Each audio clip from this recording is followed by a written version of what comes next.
बात करते हैं क्वेश्चन नंबर 39 की बात करते हैं। ठीक है, क्वेश्चन नंबर 39 कहता है कि an object suspended from A spring exhibits oscillation of period time T. ठीक है, यानी कि कोई भी एक ऑब्जेक्ट है वो स्प्रिंग से बांधा गया है और उसका टाइम पीरियड कितना है, टी है। ठीक है, if spring is cut into two equal parts, अब मान लिया कि उस जो पहले लटकी हुई स्प्रिंग थी उसको दो पार्ट में काट दिया है and join to some object as show in the figure, और इस प्रकार ऑब्जेक्ट में इसको क्या कर दिया है, जोड़ दिया है उसको। ठीक है, the join to the same object show in the figure, the new time period of oscillation क्या होगा। यानी कि देखो ये कह रहा है कि पहले तो ये पेंडुलम इस प्रकार था।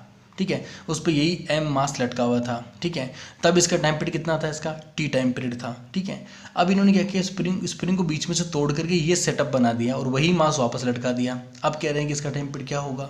देखो ऐसे क्वेश्चन जब भी आता है तो हमेशा हम क्या करते हैं, हुक्स लॉ का यूज़ करते हैं। ठीक है, वो एफ इजिकल टू क्या होता है, के एल होता है हमेशा, और एफ को क्या लिख सकते हैं अपन, एम जी लिख सकते हैं। ठीक है, और देखो हमारे लिए यहाँ पर दोनों में क्या है, मास सेम है और ग्रेविटी दोनों में सेम रहती है। इसका मतलब क्या हो गया, के प्रोपोर्शनल किसके हो गया, 1/L के हो गया। ठीक है, अब क्वेश्चन क्या कह रहा है कि spring cut into two part, अब स्प्रिंग को दो पार्ट में तोड़ दिया आपने। ठीक है, यानी कि दो पार्ट कितने हो गए, स्प्रिंग इज हले मतलब आधी कर दी गई, मतलब L/2 और L/2। जैसे ही स्प्रिंग को आप L/2 करोगे तो आपका क्या होगा, स्प्रिंग कांस्टेंट की वैल्यू चेंज हो जाएगी, क्योंकि आप L की जगह क्या लिखोगे, आप L/2 लिखोगे तो 2 आपका ऊपर चला जाएगा, मतलब क्या हुआ, K आपका डबल हो जाएगा।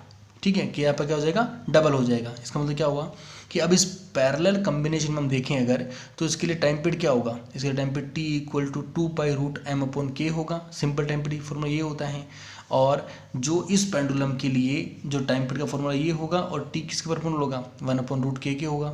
लेकिन पैरेलल स्प्रिंग वाले में क्या होगा, जो k होगा वो k1 + k2 हो जाएगा, मतलब दो स्प्रिंग जुड़ी हुई है ना यहाँ पे एग्जैक्टली आपकी, तो क्या होगा, टी डैश क्या होगा एग्जैक्टली आपका 2π√m/k1 + k2 हो जाएगा। ठीक है, यानी कि यहाँ k था ना, यहाँ पे k1 + k2 हो जाएगा, और k1 और k2 की वैल्यू क्या हो गई, जस्ट डबल हो गई है, तो 2k और 2k हो जाएगी, तो कितना होगा, 4k हो जाएगा।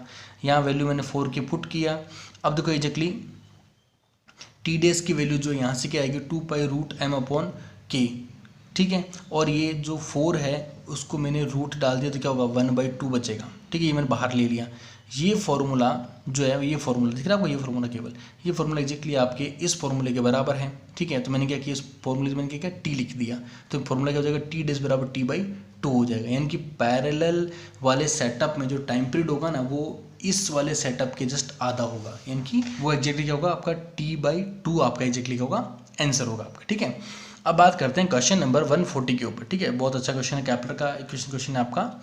ये कहता है कि the figure show elliptical orbit of a planet M about the sun S। ठीक है, the shadow area SCD is twice the shadow area of SCB। देखो SAB का जो एरिया है ना, वो जस्ट आधा है इससे, ये एरिया क्या है, इसका डबल एरिया है। ठीक है, if T1 is the time of planet to move from C to D, यानी कि C से D तक पहुंचने में टाइम कितना लगा है, T1 लगा है, and T2 is the time move from A to B, और A से B तक पहुंचने टाइम कितना लगा है, इसका T2 टाइम लगा है। ठीक है, तो ये कह रहे हैं कि हमें पूछ रहा है कि दोनों के टाइम में क्या रिलेशन होगा, इसमें प्लेनेट को जो टाइम ट्रैवल करने में जो लगा है और इसमें ट्रैवल करने में लगा है, उसमें दोनों में टाइम का रिलेशन एग्जैक्टली क्या होगा। तो देखो एग्जैक्टली अपन इसको सॉल्व करते हैं। ये एग्जैक्टली कैप्लर का एग्जैक्टली आपका क्वेश्चन है आपका। फिर है according to Kepler second law, Kepler second law क्या कहता है कि in equal time period equal area is covered by the planet around the sun, यानी कि इक्वल टाइम में इक्वल एरिया में से क्या होता है, एग्जैक्टली आपका कवर होता है। और वो फॉर्मूला क्या होता है, ΔA/ΔT इक्वल टू कांस्टेंट, यानी कि किसी निश्चित समय अंतराल में वो कांस्टेंट एरिया ही कवर करता है। ठीक है, इसका मतलब क्या हुआ कि पहले को एरिया, अगर इस एरिया को मैं A1 मानता हूँ तो वहाँ पर मेरा टाइम पीरियड कितना होता है, T2 टाइम लेता है, और इस एरिया में मैं A2 मानता हूँ इस एरिया को, तो वहाँ टाइम पीरियड लगता है T1 लगता है। इस फॉर्मूले का यूज करोगे आप अगर, तो क्या होगा, A1/T2 इक्वल टू K हो जाएगा। ठीक है, और A2/T1 इक्वल टू क्या हो जाएगा, K हो जाएगा, मतलब कांस्टेंट है। K मतलब क्या, एग्जैक्टली कांस्टेंट है। तो मैंने क्या किया, अकॉर्डिंग टू क्वेश्चन कर दिया कि जो A2 है आपका, ये वाला जो पोर्शन है वो जस्ट क्या है, वो डबल है। मतलब क्या होगा, दोनों बराबर कब होंगे, जब इसको मैं डबल करूंगा। तो मैं A1 को अगर डबल करता हूँ तो दोनों क्या हो जाएंगे, बेसिकली आपके बराबर हो जाएंगे। अब कुछ नहीं करना है, मात्र इस वैल्यू को पुट करना है यहाँ पर, ठीक है। तो मैंने इस वैल्यू को पुट कर दिया है, A1/T2 ये किसके बराबर, K के बराबर है, ये भी K के बराबर है। इसका मतलब ये दोनों क्या होंगे बेसिकली यहाँ पर A1, यहाँ A2/T1 लिखता और A2 की वैल्यू को मैं एग्जैक्टली यहाँ से 2A1 पुट कर देता हूँ, ठीक है। अब सॉल्व कर लेता हूँ, वैल्यू कितनी आएगी, T1 = 2T2 आएगी, ठीक है। तो यानी कि क्या होगा कि अगर इसका एरिया अगर डबल है तो उसको डबल टाइम लगेगा, ठीक है। तो क्या होगा एग्जैक्टली आपका T1 = 2T2 इसका आपका आंसर होगा आपका, ठीक है। अब बात करते हैं अपन क्वेश्चन नंबर 41 की बात करते हैं, ठीक है। क्वेश्चन नंबर 41 ये रहा ना। क्वेश्चन नंबर 41 बहुत अच्छा क्वेश्चन आपका कि if a man standing at the equators on earth feel weightlessness, ठीक है। इनकी अगर वो इक्वेटर पे खड़ा है और उसको एग्जैक्ट क्या हो रहा है, भारहीनता अनुभव हो रही है, ठीक है। Then the length of 1 day will be approximate, और उसके लिए जो एक दिन की जो समय होगा वो कितना होगा, ठीक है। तो देखो एग्जैक्टली अपन क्या करते हैं, इसको एग्जैक्टली मैंने सॉल्व किया है इस प्रकार। मान लिया हमारी ये अर्थ है और ये एग्जैक्टली इक्वेटर है जहाँ पर कोई आदमी खड़ा है, ठीक है, और वो ओमेगा स्पीड से घूम रही है, ठीक है। तो कह रहा है कि the time period of 1 day, ठीक है। तो एक दिन का जो टाइम पीरियड होगा वो कितना होगा, तो सिंपल टाइम पीरियड किससे निकलता है, वही अपना 2π/ω वाले से, या ओमेगा = 2π, अब f कर दो 1/t कर लो, एक ही बात है, ठीक है। और ओमेगा क्या होता है, एंगुलर फ्रीक्वेंसी होती है ना। और जो सिंपल जो टाइम पीरियड का फॉर्मूला क्या होता है, वो 2π/√L/g होता है, ठीक है। अब इन दोनों फॉर्मूले को आप कंपेयर करोगे अगर तो आपको ओमेगा वैल्यू कितनी मिलेगी, √g/r मिलेगी आपको, ठीक है। अब देखो एग्जैक्टली इस ओमेगा की वैल्यू को फाइंड आउट करो या फिर इस टी की वैल्यू को फाइंड आउट करो, हमें जी की वैल्यू फाइंड आउट करनी पड़ेगी कि यहाँ पर वो है जो ग्रेविटी कितनी लग रही होगी उसके ऊपर, ठीक है। तो देखो जो ग्रेविटी का जो फॉर्मूला होता है, ठीक है, वो हमेशा इस प्रकार लिखा जाता है, कॉमन फॉर्मूला। वो क्या होता है, G', जहाँ पर आपको एपीरेंट ग्रेविटी पता लगानी है वो डिपेंड करेगी इस लैम्बडा के ऊपर कि आप अर्थ के किस अक्षांश या किस दिशांतर की ओर आप खड़े हो, ठीक है। तो देखो एग्जैक्टली वो हो जाएगा G - ω²r और cos²λ, ठीक है। आपको पता है कि वो इक्वेटर पे खड़ा है, इसका मतलब क्या होगा, वहाँ पे अक्षांश कितना होगा, 0 डिग्री होगा, मतलब लैम्बडा = क्या हो जाएगा, 0 डिग्री। जैसे ही आप 0 डिग्री पुट करोगे यहाँ पर तो आपका पूरा फॉर्मूला किस में कन्वर्ट हो जाएगा, G - ω² और r हो जाएगा, ठीक है। अब देखो एग्जैक्टली आपको एक कंडीशन और दी गई, क्या कंडीशन दी गई है कि वहाँ पर व्यक्ति वेटलेसनेस को महसूस कर रहे हैं, मतलब भारहीनता को महसूस कर रहा है। इसका मतलब क्या हो गया कि उसको ग्रेविटी महसूस हो ही नहीं रही वहाँ पर, ठीक है। इसका मतलब क्या होगा, आपका जो G' होगा वो एग्जैक्टली 0 के बराबर हो जाएगा, किस कंडीशन पर, वेटलेसनेस की कंडीशन पर हो जाएगा, ठीक है। तो इस फॉर्मूले को आप सॉल्व करोगे थोड़ा सा आप अगर, तो आपको एग्जैक्टली क्या मिलेगा कि जो हमारी कंडीशन वो एग्जैक्टली प्रूफ हो जाएगी हमारी, ठीक है। और आप इस कंडीशन दूसरे से प्रूफ क्या कर सकते हो, इस ओमेगा की वैल्यू को आप यहाँ डायरेक्ट अगर रखते हो अगर, तो वो क्या आएगा, G/r आती है, ठीक है। दिख रहा है आपको, G/r मैंने रख दिया, r से r कैंसिल करोगे तो क्या हो जाएगा, G - G 0 हो जाएगा, तो भी क्या हो जाएगी एक्चुअली वो वेटलेसनेस की कंडीशन आ जाएगी। ये एग्जैक्टली आपको क्वेश्चन में गिवन था, फिर भी मैंने आपको सॉल्व करके बताया यहाँ पर, ठीक है। अब देखो एग्जैक्टली यहाँ पर t = क्या आ रहा है, 2π√r/g आ रहा है, ठीक है।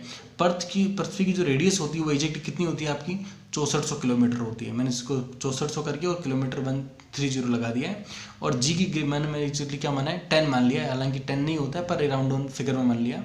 इसको मैंने सॉल्व किया मैंने एग्जैक्टली, तो मेरा वैल्यू फाइनल कितना आता है, 5024 सेकेंड्स आता है, ठीक है। टाइम पीरियड कितना आता है, इतना सेकंड आता है। इसे मैंने एग्जैक्टली मिनट में कन्वर्ट किया, कितना आता है आपका 83.73 मिनट आता है। फिर इसको मैंने एग्जैक्टली घंटे में कन्वर्ट किया तो ये कितना आता है, 1.395 आता है, जो लगभग 1.4 के बराबर है, ठीक है। तो ये अपना आंसर देखते हैं वो क्या होगा, एग्जैक्टली आपका 1.4 हॉर्स के बराबर आपका आंसर आएगा, ठीक है। अब हम बात करते हैं क्वेश्चन नंबर 142 की बात करते हैं, ठीक है। ये कहता है कि one end of uniform wire of length L and weight W is attached rigidly to the point of roof and a weight W1 is suspended from its lower end, ठीक है। If S is the area of the cross section of the wire, the stress in the wire at height L/4 from its lower end is, ये कह रहा है, देखो जो question ने कहता है अपन वही जस्ट लैंग्वेज यूज कर लेते हैं कि ये एग्जैक्टली वो कह रहा है कि कोई भी एक जो वायर है उसको किसी रूप छत से उसको लटकाया गया है और उसकी लेंथ L है और उसके ऊपर एक वेट W1 लटका दिया गया है। अब वो कह रहा है कि उस जो चेन है उसकी जो लंबाई L/4 जो लंबाई है, उस लंबाई पर उसका टोटल वेट क्या होगा, ठीक है, उसकी वजह से वेट क्या होगा। तो क्या होगा देखो एग्जैक्टली कि force at the part of L/4 of chain, इनकी जो चेन का L/4 का जो पार्ट है उसके ऊपर बल कितना लगेगा। तो सिंपल क्या होगा एग्जैक्टली, एक बल तो सिंपल यही लगेगा, जो W1 W जो है नीचे की ओर जो बल लग रहा है, जिसे अपन सिंपल एग्जैक्टली आप mg भी कह सकते हो आप, ठीक है। तो ये फोर्स लगेगा कि हैंग्ड वेट W1, जो हैंग्ड वेट वो लगेगा। दूसरा क्या लगेगा कि L/4 जो चेन है उसका खुद का भी तो वजन है, वो भी तो लगेगा उसके ऊपर। तो यानी कि 1/4 weight of the chain, 1/4 chain का जो वेट है वो भी लगेगा, ठीक है। तो एग्जैक्टली वहाँ पर जो स्ट्रेस अपने को फाइंड आउट करना था, स्ट्रेस क्या होता है, फोर्स अपॉन एरिया होता है। और वहाँ टोटल फोर्स कितना लग रहा है L/4 के ऊपर, वो लग रहा है एक तो वेट 1 लग रहा है जो लटकाया गया है, और एक खुद का वेट जो L/4 पार्ट का है, और अपॉन एरिया मतलब S को आपने एरिया बोल दिया है, ठीक है। तो एग्जैक्टली आपका आंसर W1 + W/4/S होगा आपका, ठीक है। तो एग्जैक्टली देखो आपका आंसर क्या होगा, ये वाला आपका आंसर हो जाएगा, ठीक है। अब हम बात करते हैं एग्जैक्टली क्वेश्चन नंबर 43 की बात करते हैं, ठीक है। क्वेश्चन नंबर 43 क्या कहता है कि 4 wires of same material are stressed by a same load, यानी कि 4 समान वायर हैं, एक ही वायर मतलब एक ही मटेरियल के वायर हैं, और सभी को एक ही लोड द्वारा लटकाया गया है, ठीक है। The dimension of wire are given below, और उनका डायमेंशन आपको नीचे दिया गया है, ठीक है। Which of them will elongate the most, यानी इन सब में से सबसे ज़्यादा खिंचाव किस वायर में होगा, ठीक है। देखो ये एग्जैक्टली यंग मॉडुलस का जो है वो क्वेश्चन है आपका, ठीक है। यानी कि जो एक्सपेंशन इन जो वायर होता है is expressed by the young modulus, और वे किससे होता है, यंग मॉडुलस द्वारा एक्सप्रेस किया जाता है, ठीक है। अब देखो एग्जैक्टली यंग मॉडुलस का फॉर्मूला क्या होता है, F/A.L/Δ L होता है, ठीक है। और जो आपका एरिया ऑफ जो वायर होगा वो एरिया होगा πr² होगा, ठीक है। इस एरिया की वैल्यू आप यहाँ से आप पुट कर सकते हो, ठीक है। तो यंग मॉडुलस जो है वो एग्जैक्टली क्या हो जाएगा, यंग मॉडुलस हो जाएगा F/πr².L/Δ हो जाएगा। अब हमें क्या ज्ञात करना है, हमें तो केवल एक्सपेंशन ज्ञात करना है। अब देखो एग्जैक्टली क्या होगा, इस Δl की वैल्यू को मैं प्रोपोर्शनल कर रहा हूँ L/r² के, लेकिन मैं क्यों कर सकता हूँ, क्योंकि देखो अप्लाइड फोर्स जो है वो भी कांस्टेंट है, यंग मॉडुलस कांस्टेंट है। क्यों कांस्टेंट है, क्योंकि वो चारों तार एक ही मटेरियल के हैं, और जब भी एक ही मटेरियल का यंग जो मॉडुलस होता है वो हमेशा सेम होता है, ठीक है। पाई कांस्टेंट है आपका, ठीक है। तो देखो इधर हम Δl को इधर ले जाता हूँ मैं, और प्रोपोर्शनल क्या कर दिया, L/r² कर दिया, ठीक है। ये दो वेरिएबल है, ठीक है। इसका मतलब क्या हुआ कि y is same because material is same, f is same because applied load is same, क्योंकि लोड आपको सेम अप्लाई किया गया है। अब देखो एग्जैक्टली जो आपको क्वेश्चन में दिया गया है, जो डायमेंशन दिए गए ना 1 2 3 4, इन सब के लिए मैं क्या करता हूँ, उसको एग्जैक्टली सॉल्व कर लेता हूँ, ठीक है। देखो मैंने एग्जैक्टली सब के लिए मैंने सॉल्व कर लिया है। यहाँ देखो एग्जैक्टली Δl फर्स्ट वाले के लिए, फर्स्ट वाले में कह रहा है कि जो L है आपकी, ठीक है, वो कितनी दी हुई है, 1 दी गई है। लंबाई कितनी दी गई है, 1 दी गई है आपको, और वहाँ पे जो रेडियस दी गई है कितनी दी गई, वो कितनी दी गई है 0.5। असल में वो डायमीटर दिया गया है 1 mm, ठीक है। तो मैंने उसको डिवाइड कर लिया 2 से, तो कितना हुआ 0.5 × 10⁻³ मीटर में कन्वर्ट कर लिया, और r का स्क्वायर ऊपर लगा दिया। इसको जब मैं सॉल्व करता हूँ तो मेरा जो एक्सपेंस कितना आता है 4 × 10⁻⁶। कुछ से बच्चे कंफ्यूज हो रहे होंगे कि सर 10⁻⁶ इतना लंबा चौड़ा एक्सपेंस थोड़ी आएगा। नहीं, एग्जैक्टली यंग मॉडुलस की वैल्यू जब इसमें मल्टीप्लाई होगी तो क्या होगा, वो बहुत ही कम हो जाएगा, क्योंकि ये 10⁻⁻- नेगेटिव में आएगा, ठीक है, मतलब माइनस पावर में आएगा, वो कैंसिल आउट हो जाएगा। अब सेकंड के लिए देखो वहाँ पे लेंथ 2 है, और वहाँ पे 2 मिलीमीटर डायमीटर था, 1 मिलीमीटर उसकी क्या हो जाएगी, रेडियस हो जाएगी, ठीक है। इसकी वैल्यू कितनी आती है, 2 × 10⁻⁶ आती है, ठीक है। सिमिलरली इसको सॉल्व करोगे आप तीसरे पार्ट को, तो आपका आंसर इतना आएगा, फोर्थ का आंसर आपका एग्जैक्टली इतना आएगा। सबसे ज़्यादा एक्सपेंशन किस में नज़र आ रहा है आपको, 16 × 10⁻⁶ वाले में नज़र आ रहा है, ठीक है। तो आपका 4 आंसर एग्जैक्टली आपका करेक्ट होगा, ठीक है। ये 4 आंसर एग्जैक्टली आपका क्या होगा, करेक्ट होगा। अब बात करते हैं क्वेश्चन में 44 की बात करते हैं, ठीक है। If work required to blow a soap bubble of radius r is w, ठीक है। कोई भी एक बबल को फुलाया गया है, ठीक है, उसमें जो उसको r रेडियस तक फुलाने में जो कार्य किया वो w कार्य किया गया है, ठीक है। Then the additional work required to blow it radius up to 3r, यानी कि 3r रेडियस तक फुलाने में उसमें कितना कार्य करना पड़ेगा, देखो ये क्वेश्चन बहुत अच्छा क्वेश्चन था आपका, ठीक है। इस क्वेश्चन को हम सॉल्व करते हैं कि work done to blow a soap, है ना, bubble of radius r is डब्ल्यू, ये अपने गिवन है अपने को। अब देखो अपन काम करते हैं कि अपन एक जो सॉप बबल है ना, पहले उसको बहुत एक बिंदु तक छोटा छोटा मान लेते हैं, एकदम बहुत छोटा मान लिया, ठीक है। अब क्या करेंगे, उसको अपन फुलाना स्टार्ट करेंगे, कितनी रेडियस तक, आर रेडियस तक अपन उसको फुलाएंगे। तो हमने कितना कार्य किया, उसका फॉर्मूला क्या होता है कि जो कार्य का फॉर्मूला होता है वो होता है T, tension multiply delta A, यानी कि चेंज इन एरिया, कितना एरिया चेंज हुआ है। तो देखो एग्जैक्टली इसको 0 रेडियस से मैंने आर रेडियस तक फुलाया मैंने एग्जैक्टली, और एक सर्कल की तरफ फुलाया मैंने इसको, मतलब एक स्क्वायर की तरफ फुलाया। सरफेस एरिया काउंट करूंगा, देखो एग्जैक्टली डब्ल्यू आर टी तो होगा, और एरिया मतलब पहले का एरिया वो क्या होगा 4 पाई आर स्क्वायर, जब ये आर रेडियस तक फूल चुका है, ठीक है, माइनस जब इसकी रेडियस 0 थी तो एग्जैक्टली क्या होगा, आर की वैल्यू 0 होगी तो क्या होगा, एरिया 0 हो जाएगा। तो कितना आया, T.4 पाई स्क्वायर आर मेरे पास आया कि मुझे इतना वर्क करना पड़ा जब मेरे को इसको फुलाने में, जो मुझे एग्जीक्यूशन में W दिया गया है, ठीक है। अब देखो अब कह रहा है कि उसको आर तो फुला दिया, अब उसको 3R फुला हुआ, उसमें कितना काम करना पड़ेगा आपको, ठीक है। तो मैंने ये किया, वापस उस बबल को 0 पर ले आया, ठीक है, और अब उस बबल को मैं 3R तक फैलाऊंगा, ठीक है। तो मैंने क्या किया, वर्क डन, कितना मुझे वर्क करना पड़ेगा 3R रेडियस तक उसको बबल को फुलाने के लिए। तो मैंने क्या किया, T मल्टीप्लाई सिंपली फॉर्मूला काम में लिया 4 पाई 3R स्क्वायर, मतलब 3R तक उसको फैलाया -0, पहले इसको मैंने पूरा पॉइंट कर लिया था, ठीक है। कितना आया 9T4 पाई आर एग्जैक्टली आया मेरा, ठीक है।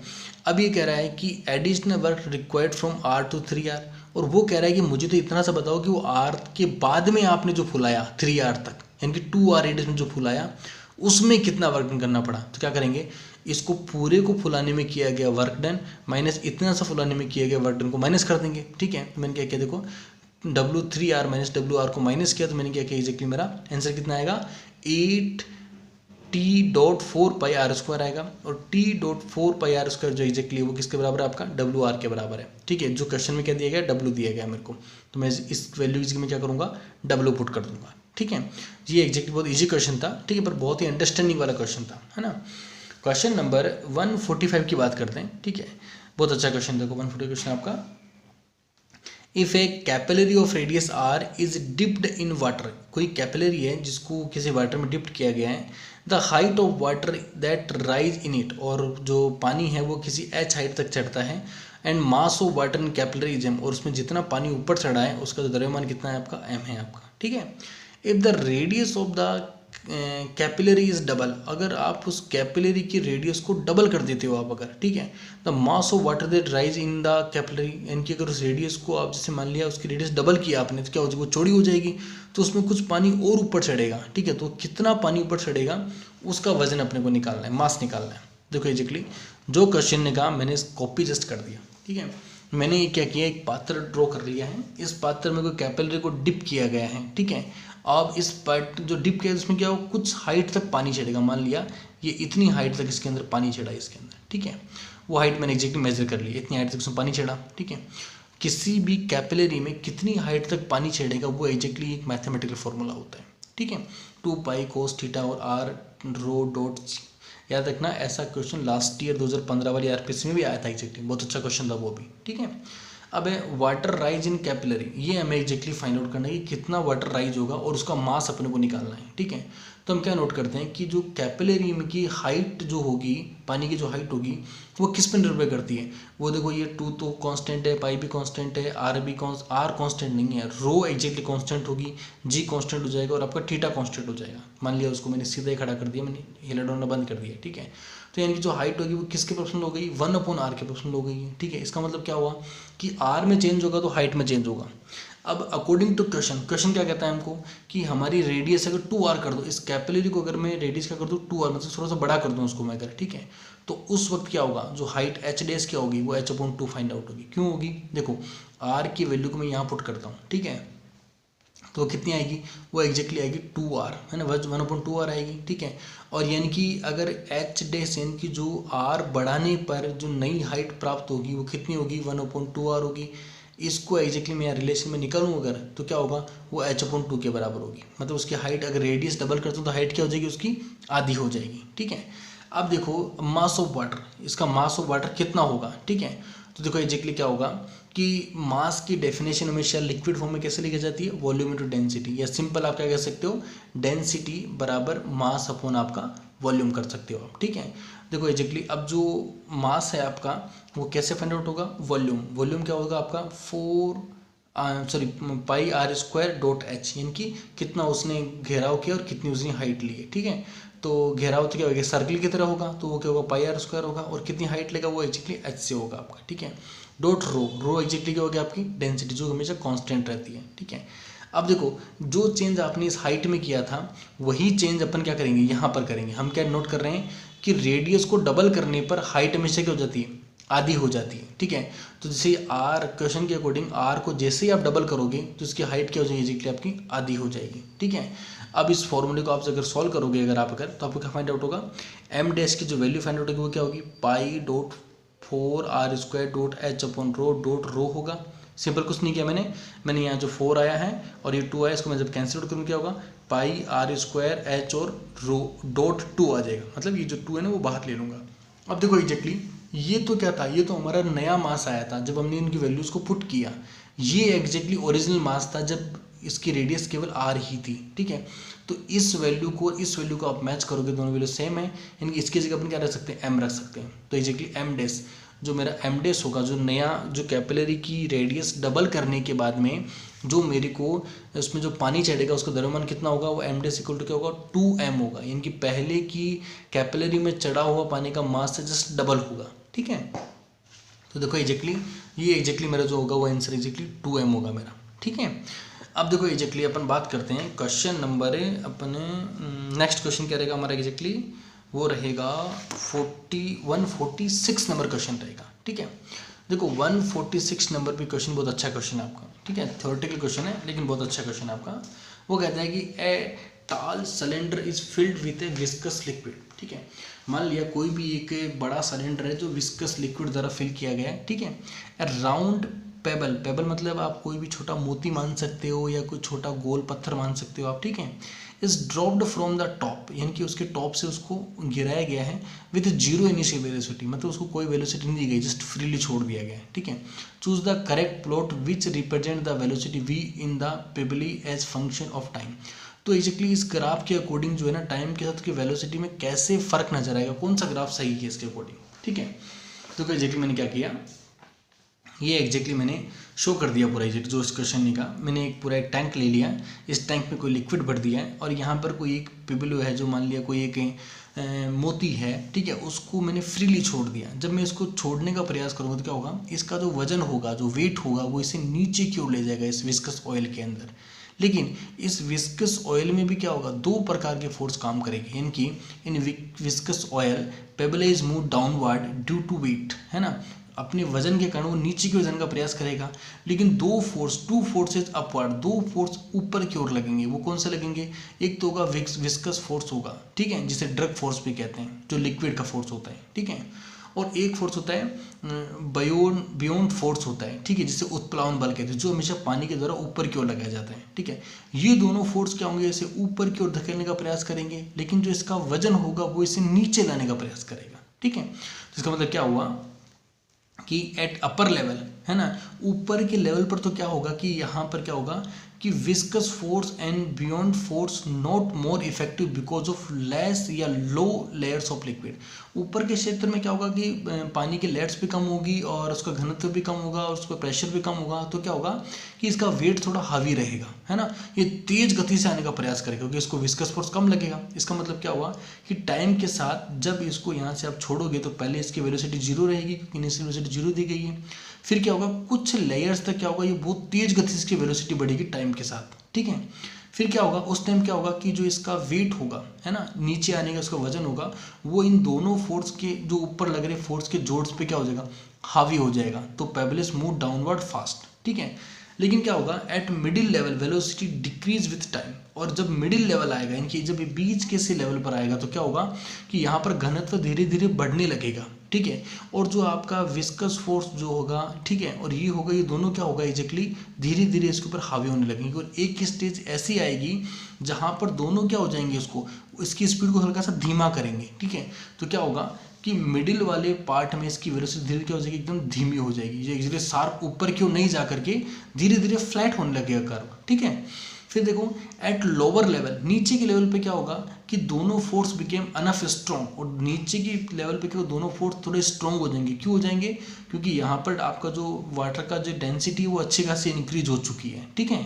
तो क्या होगा कि enough strong that W equal to F P plus F P. अब क्या होगा कि वो नीचे आने वाला जो फोर्स लगा रहा है वो एग्जैक्टली क्या होगा, लगभग इसके बराबर हो जाएगा इन दोनों के जोड़ के। अब क्या होगा, now net F is zero, अब नेट फोर्स क्या हो जाएगा, जीरो हो जाएगा। And pebble is move with constant velocity, और पेबलो अब क्या होगा, वो कांस्टेंट वेलोसिटी से नीचे आएगा, जो ग्रेविटी के द्वारा जो वेलोसिटी लग रही है उससे एग्जैक्टली वो नीचे आएगा, और उसको अपन क्या कहते हैं, टर्मिनल वेलोसिटी कहते हैं, ठीक है। तो यानी कि कुछ टाइम बाद में क्या होगा, ये थोड़ा थोड़ा सेचुरेशन गेट कर लेगा, इस प्रकार से सेचुरेशन गेट कर लेगा, ठीक है। तो इसका जो आपका रियल जो आंसर होगा वो एग्जैक्टली आपका ठीक ये वाला होगा। हालांकि ग्राफ थोड़ा सा, ये ग्राफ कंप्लीट नहीं बनाया इन्होंने, हल्का से इसको यहाँ एकदम थोड़ा एज देना चाहिए था ताकि थोड़ा क्लियरिफिकेशन हो सके, पर कोई ना, अनफ है, इतना पर्याप्त था उसके लिए, ठीक है।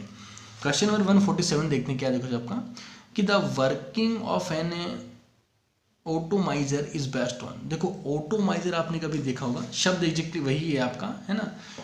आपने कभी वो स्प्रे वगैरह देखें क्या, जो कभी अपने गियर्स वगैरह में लगाते हैं, या कहीं नाई के पास आपने देखा होगा स्प्रे जो पानी छिड़कने का काम आता है, वो सब एग्जैक्टली क्या होते हैं, ऑटोमाइनर ही होते हैं एग्जैक्टली आपके, ठीक है। और आपको पता है कि वो हमेशा किस सिद्धांत पे क्या होता है, उसमें एक बार आप प्रेशर डालते हो, उसको पिचकाते हो तो पानी बाहर आता है, फिर उसको पीछे खींचते हो तो वो हवा का एक पोर्शन अंदर लेता है, अगेन आप उसे प्रेस करते हो तो पानी बाहर निकलता है, तो उसे एग्जैक्टली ऑटोमाइजर करते हैं। ये हमेशा जो है वो लिक्विड फ्लो पे प्रिंसिपल पे काम करता है, और एग्जैक्टली ये हमेशा बर्नौली प्रिंसिपल को फॉलो करता है, ठीक है। तो इसका ये थ्योरेटिकल क्वेश्चन था अपना, ठीक है। तो ये हमेशा बर्नौली प्रिंसिपल के आधार पर काम करता है, ठीक है। क्वेश्चन नंबर 148 देखते हैं, ये सबसे इजी क्वेश्चन था पूरे पेपर का, ठीक है। वो क्वेश्चन क्या है कि the internal energy of an ideal gas is function of, कि इंटरनल एनर्जी आइडियल गैस की जो होती है वो किसका फंक्शन होती है, सबको पता है, इवन 12th क्लास के बच्चे को भी पता है कि वो हमेशा किसका फंक्शन होती है, केवल वो टेम्परेचर का फंक्शन होती है, ठीक है, केवल टेम्परेचर का फंक्शन होती है, ठीक है।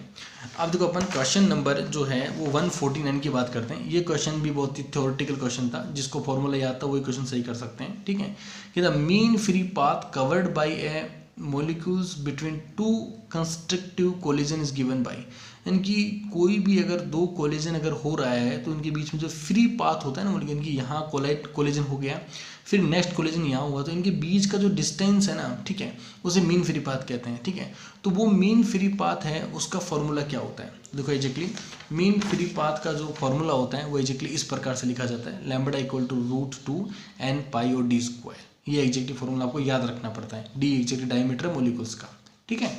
अब देखो हम बात करते हैं क्वेश्चन नंबर 49 की, ठीक है। सेकंड लास्ट क्वेश्चन है हमारा, ठीक है, कि द अच्छा 49 हो चुका है हमारा ना, सॉरी ना। क्वेश्चन नंबर 150 की बात करते हैं, लास्ट क्वेश्चन है हमारे इस पेपर का, ठीक है। कि system absorb 45 joule of heat and in the process it does 11 joule of work, यानी कि इतनी हीट को ले रहा है, इतना वो वर्क कर रहा है, ठीक है। The system follow a different thermodynamic path, और वो सिस्टम डिफरेंट थर्मोडाइनमिक पाथ को फॉलो कर रहा है, ठीक है, to the same initial and final state, और दोनों फाइनल और इनिशियल दोनों क्या है, सेम है। एंड दैट 16 जूल वर्क, और वो 16 जूल वर्क कर रहा है उस प्रोसेस में। The heat transfer in the process, और उस प्रोसेस में हीट ट्रांसफर कितनी होगी। देखो एग्जैक्टली ये क्वेश्चन बहुत अच्छा क्वेश्चन है आपका। वो कहता है कि ये जो कोई गैस है, ठीक है, इस पर कोई भी आपको इसको एनर्जी दी जा रही है, और ये गैस जो कोई वर्क कर रही है, ठीक है। तो आपको पता है कि कोई भी एनर्जी और जो वर्क का जो फॉर्मूला अगर यूज़ करते हैं उसमें हमेशा अपन थर्मोडायनेमिक का फर्स्ट लॉ यूज़ करते हैं, ठीक है। वो क्या होता है, delta Q equal delta U अपन डेल्टा डब्ल्यू होता है, ठीक है। डेल्टा क्यू हमें गिवन है, वो कितनी है कि हमने कितनी ऊर्जा दी उसे, हमने 45 जूल से ऊर्जा दी, और उसने 11 जूल कार्य किया फर्स्ट स्टेज के ऊपर। तो सिंपल यहाँ से आप क्या करोगे, डेल्टा यू को फाइंड आउट कर लेना, वो कितनी होती है, 34 जूल होती है, ठीक है। अब कह रहा है कि अब ये कह रहे हैं कि जो फाइनल इनिशियल स्टेट और फाइनल स्टेट है वो एग्जैक्टली क्या सेम है, ठीक है। तो उस स्टेज में क्या होगा, तो आपको ये हमेशा याद रखना है कि जो एनर्जी होती है, इंटरनल एनर्जी जो होती है, डेल्टा यू जो होती है, ये ओनली फंक्शन ऑफ टेम्परेचर होता है, ठीक है। मैं जस्ट इसके एक क्वेश्चन पहले बताया था आपको कि इंटरनल एनर्जी में टेम्परेचर का फंक्शन होता है, it does not depend in any path of state, ये किसी भी पाथ के ऊपर डिपेंड नहीं करती। मान लिया कि ए इसकी इनिशियल स्टेज है और बी इसकी फाइनल स्टेज है और ए से उसको बी तक पहुंचना है, तो वो किसी भी पाथ से पहुंचे, चाहे बोले सी वाले पाथ से पहुंचे, चाहे डी वाले पाथ से हो, चाहे ई वाले से हो, चाहे एफ वाले से हो, कोई फर्क नहीं पड़ता, इंटरनल एनर्जी के ऊपर कोई फर्क नहीं पड़ेगा, ठीक है, वो पाथ इंडिपेंडेंट होती है, ठीक है। तो वहाँ पर जो हीट ट्रांसफर होगी ए से B initial to final state के लिए, वो एग्जैक्टली वही सिंपल आपका फर्स्ट लॉ यूज़ करोगे, delta Q equal to delta U plus delta W use करोगे, और जो डेल्टा क्यू की जो वैल्यू आपको ज्ञात करनी है कि हीट ट्रांसफर कितनी हुई है, डेल्टा यू की वैल्यू एग्जैक्टली आप जस्ट कॉपी यहाँ से उठाओगे क्योंकि वो वर्क जो पाथ इंडिपेंडेंट होती है। और डेल्टा डब्ल्यू कितना किया गया था, 16 जूल किया गया था सेकंड वाले टाइम पर, ठीक है। तो डेल्टा क्यू इक्वल टू क्या होगा, 34 + 60 इक्वल टू क्या होगा, 50 जूल होगा आपका, ये एग्जैक्टली आपका आंसर होगा, ठीक है। तो आपका आंसर क्या होगा, एग्जैक्टली 50 जूल आपका एग्जैक्टली आंसर होगा। तो देखो एग्जैक्टली अपन ने पूरा कंप्लीट 2018 का पेपर जो है एग्जैक्टली अपन ने सॉल्व कर लिया, यहाँ पर 1 बाय 1 क्वेश्चन को देखा है। और आपको कोई अगर किसी क्वेश्चन में दिक्कत आ रही है तो आप एग्जैक्टली कमेंट कर सकते हैं। Thank you.